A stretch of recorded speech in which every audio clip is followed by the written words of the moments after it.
Pleasant morning. Welcome to another episode of Views from Bridge. I'm your host today, Deanna Crooks, and with me we have Gerard Sullivan. He is the president of the board for the Connecticut chapter of the LGBTQ Real Estate Alliance. Gerard, thank you for joining us. Good morning, Deanna. Thank you for having me. It's good to see you. All right, so I am going to dive into it real soon, but I have to let everyone know that I have worked with you on occasion because we both serve on the Bridge Committee at GHAR, and I know your passion and I know your advocacy for others, and it is no surprise that you are still doing so by getting into this new chapter for Connecticut. So I would like you to tell me a little bit about the Alliance and when it was formed, what the mission is. I'd be happy to. So the Alliance was formed in 2020.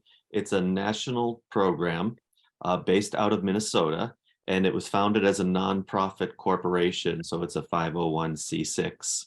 The mission basically on our local chapter is to provide a local gathering point for LGBTQ people and allied real estate and housing industry practitioners.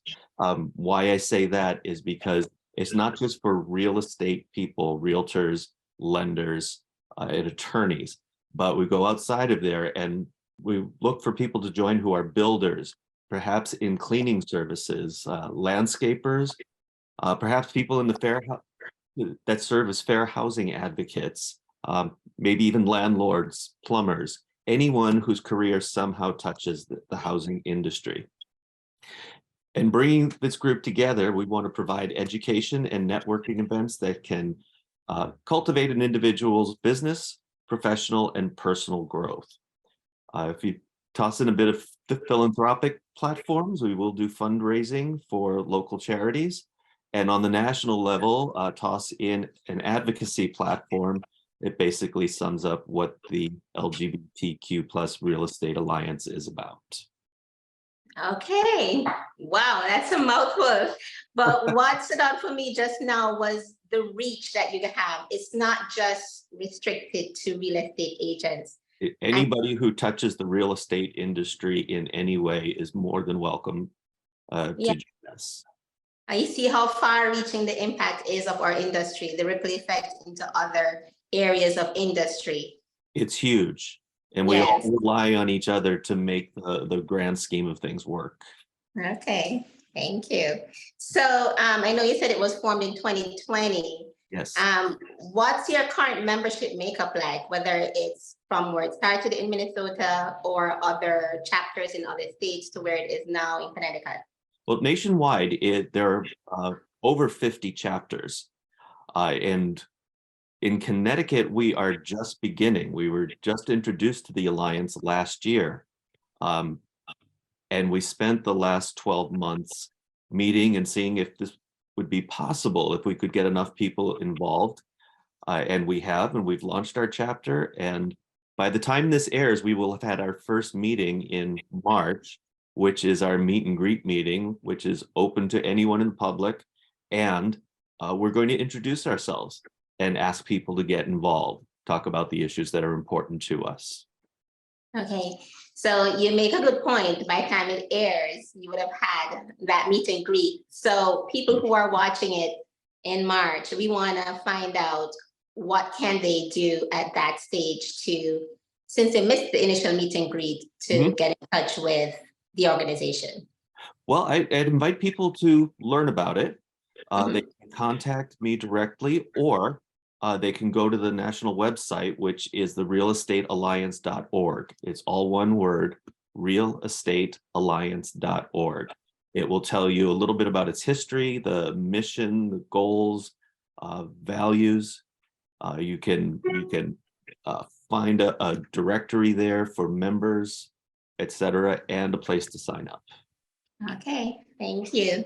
So you mentioned that we were just introduced to it, or you were just introduced to it last year. And it took you guys some time to get it off the ground. So I imagine you had to find out what the requirements were and get things up and running and apply to our state.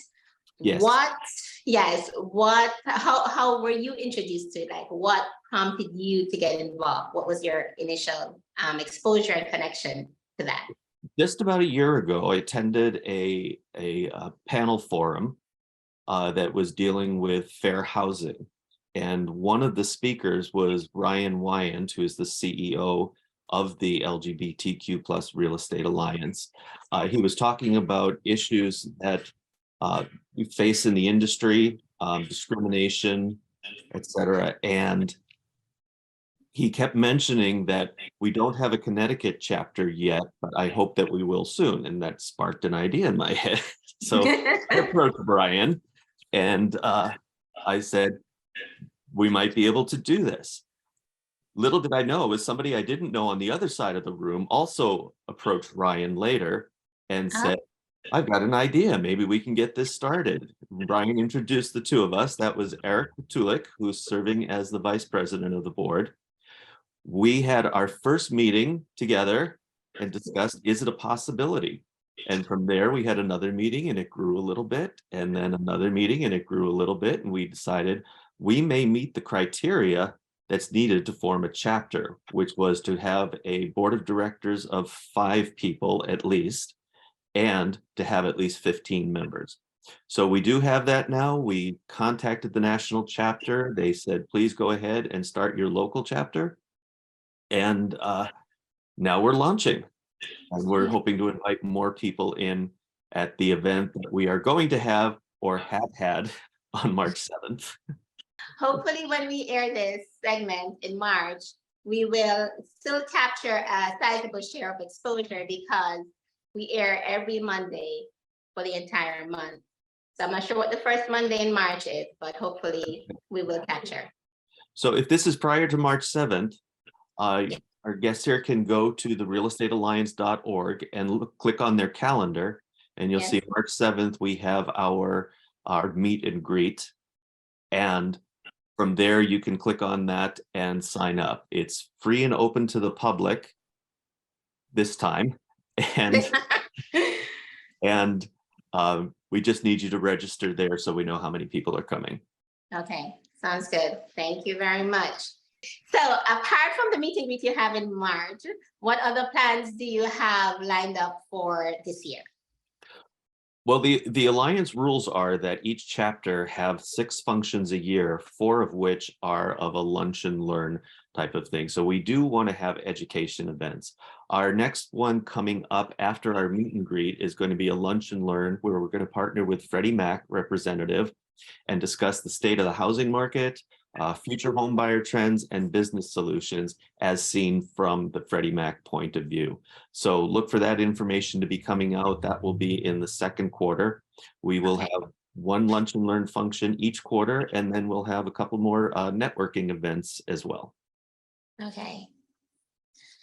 Well, I'm excited for you and for this journey. I'm not sure how you're going to balance being the president of the board for this Real Estate Alliance, as well as chair of the Bridge Committee at GHAR and the other areas I know you're involved, and managing real estate.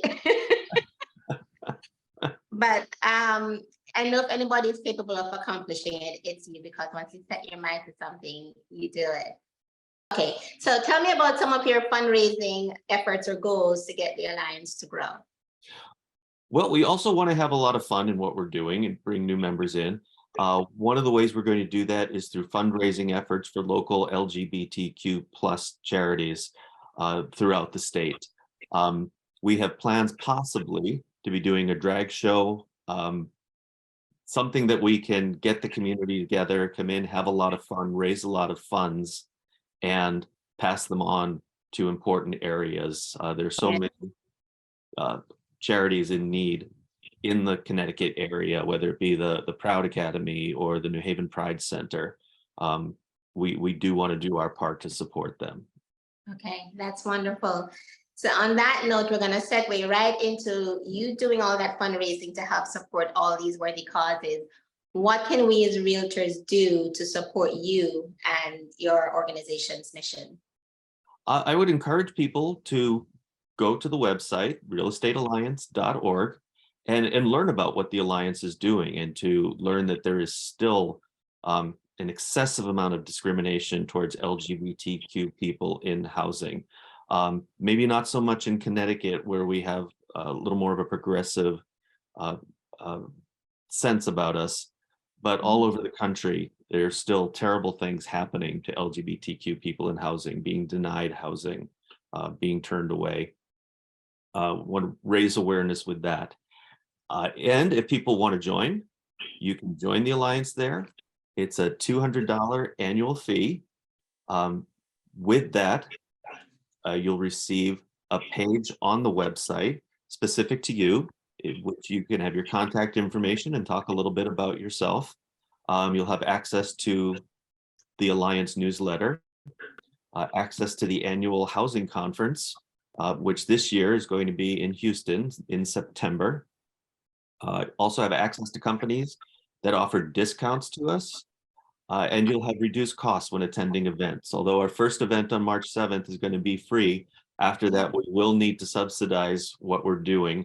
So there will be a fee that's much smaller for members, and then a different fee a bit higher for non-members. That sounds reasonable. You actually had me once you said we'll have our own page on your website. Like, who doesn't want that information out there? Who doesn't want that kind of exposure? It would help us all in our individual businesses to Great grow. networking, yep, great networking, Yes. a great for referral system, and this Yes. will go nationwide. Okay. I love it, Gerard. Thank you so much for providing us with all this insight regarding the LGBTQ plus Real Estate Alliance. You know, we wish you only the best and the greatest success on this journey. And I know you have big shoes and you're going to make big steps. So hopefully the person who follows after you started this organization in Connecticut will be able to live up to the standard that you set. Thank you, Deanna, and thank you for giving us a voice here. I truly appreciate it. The more people that know about it, the better. Wonderful. Great. This has been another episode of Views from Bridge. For more information or to send suggestions for future segments, please contact us at GHAR@GHARonline.com. Thank you.